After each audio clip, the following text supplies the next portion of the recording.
जय भीम दोस्तों, मैं आपका दोस्त सुधीर कुमार जाटव और आपका स्वागत है मेरे channel real talk with Sudhir Kumar Jatav में। बिहार में राष्ट्रीय जनता दल और जनता दल यूनाइटेड, इन दोनों पार्टियों का वर्चस्व है।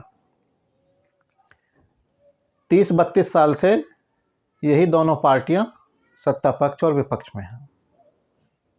इन दोनों पार्टियों को सामाजिक न्याय का पक्षधर कहा जाता है, लेकिन इनका यह सामाजिक न्याय किसके लिए है, यह कोई नहीं जानता। खास तौर पर अनुसूचित जाति के लिए तो इनका यह सामाजिक न्याय कतई नहीं है। जहाँ पर अनुसूचित जातियों की बात आती है तो इनका यह सामाजिक न्याय पानी भरता नजर आता है। दूर दूर तक अनुसूचित जातियों के मामले में ये सामाजिक न्याय करते हुए नजर नहीं आते। इन दोनों पार्टियों ने दलित आईएएस अधिकारी जी कृष्णैया के हत्यारों के परिवार वालों को लोकसभा के टिकट दिए हैं, जिस पर बहुजन समाज पार्टी के राज्यसभा सांसद रामजी गौतम ने इन पर हमला किया है और उन्होंने एक ट्वीट के जरिए कहा है, जी कृष्णैया के हत्यारों को बिहार की सामाजिक न्याय की बात करने वाली दोनों पार्टियों ने लोकसभा का टिकट दिया है। लोकसभा का टिकट देकर इन्होंने अपनी दलित विरोधी मानसिकता को जग जाहिर किया है। इससे इनका सामाजिक न्याय का मुखौटा भी उतर गया है। इस बार बिहार का दलित व पिछड़ा समाज इनको बाहर का रास्ता जरूर दिखाएगा। हालांकि उन्होंने अपने ट्वीट में ये स्पष्ट नहीं किया है कि उन्होंने किन प्रत्याशियों की बात की है, लेकिन उन्होंने इशारों में बता दिया है कि वो शिवहर से लवली आनंद और वैशाली से अनु शुक्ला की बात कर रहे हैं। शिवहर से जनता दल यूनाइटेड के टिकट पर आनंद मोहन सिंह की पत्नी लवली आनंद चुनाव लड़ रही हैं और वैशाली से राष्ट्रीय जनता दल के टिकट पर मुन्ना शुक्ला उर्फ विजय कुमार की पत्नी अनु शुक्ला चुनाव लड़ रही हैं। अब आप पूछेंगे कि यह लवली आनंद, जो कि जनता दल यूनाइटेड के टिकट पर शिवहर लोकसभा से प्रत्याशी हैं, और अनु शुक्ला, जो कि राष्ट्रीय जनता दल के टिकट पर वैशाली से उम्मीदवार हैं, आखिर ये हैं कौन और इनको दलित आईएएस अधिकारी जी कृष्णैया के हत्यारोपियों के परिवार से क्यों बताया जा रहा है। तो सबसे पहले तो हम यह जानते हैं कि जी कृष्णैया कौन थे। जी कृष्णैया 1994 में गोपालगंज के डीएम थे और वो बहुत ही लोकप्रिय डीएम थे। वो अनुसूचित जाति से आते थे और एक साधारण परिवार से आते थे। उनके पिता रेलवे में 4th क्लास के कर्मचारी थे।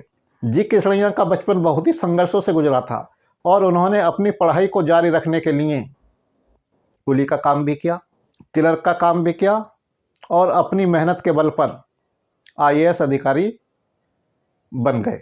जब वो 1994 में गोपालगंज के डीएम थे, उस समय मुजफ्फरपुर के नामी लंगर सिंह कॉलेज के छात्रों के बीच जाति और इलाके के दबदबे को लेकर संघर्ष चलता रहता था। इसी संघर्ष में छोटन शुक्ला उर्फ कौशलेंद्र वहां बाहुबली बनकर उभरे और उन्होंने ठेकेदारी से अपनी पहचान बनाई।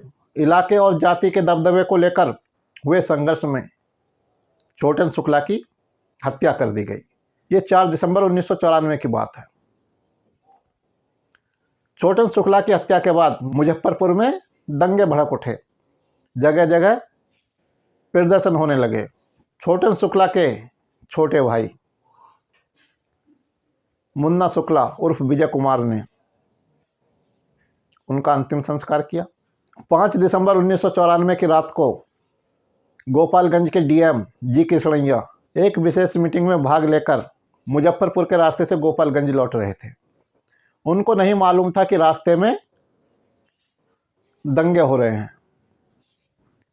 भीड़ ने उनकी लाल बत्ती लगी गाड़ी को देखा और उनकी गाड़ी को देखते ही उनको गाड़ी से उतार लिया और गाड़ी से उतारने के बाद उनकी पीट कर हत्या कर दी गई। पीटने के साथ ही उनको गोली भी मारी गई थी। इस हत्याकांड में मुन्ना शुक्ला और आनंद मोहन सिंह मुख्य आरोपी थे। मुन्ना शुक्ला को इस हत्याकांड में उम्र कैद की सज़ा सुनाई गई, जिसको बाद में पटना हाई कोर्ट से 2008 में सबूतों के अभाव में मुन्ना शुक्ला को बरी कर दिया गया और 2007 में आनंद मोहन सिंह को फांसी की सज़ा सुनाई गई। यह पहला अवसर था जब किसी राजनेता को फांसी की सज़ा सुनाई गई हो। इसके विरुद्ध उन्होंने हाई कोर्ट में अपील की। पटना हाई कोर्ट ने उनकी सज़ा को फांसी से बदलकर उम्र कैद कर दिया। इसके खिलाफ वो सुप्रीम कोर्ट में गए। सुप्रीम कोर्ट में जाने पर उनकी सज़ा में कोई बदलाव नहीं हुआ, उनकी उम्र कैद की सज़ा कायम रही। बिहार में एक कानून था कि किसी भी अधिकारी की हत्या में शामिल कैदी का आचरण चाहे कितना ही भी अच्छा हो, लेकिन उसको उसके अच्छे आचरण के कारण रिहा नहीं किया जा सकता। राष्ट्रीय जनता दल और जनता दल यूनाइटेड की सरकार ने पिछले वर्ष इस कानून को बदलकर आनंद मोहन सिंह को जेल से रिहा कर दिया। अब इन दोनों पार्टियों ने, राष्ट्रीय जनता दल और जनता दल यूनाइटेड ने, उनके परिजनों को, जो कि दलित IAS अधिकारी जी कृष्णैया के हत्यारोपी थे, उनके परिजनों को शिवहर से लवली आनंद और वैशाली से अनु शुक्ला को टिकट दिया है। तो इनका यह दलित विरोधी चेहरा एक बार फिर उजागर हो गया है। इस पर ही बहुजन समाज पार्टी के राज्यसभा सांसद रामजी गौतम ने हमला किया है और इन पार्टियों का दलित विरोधी चेहरा उजागर किया है।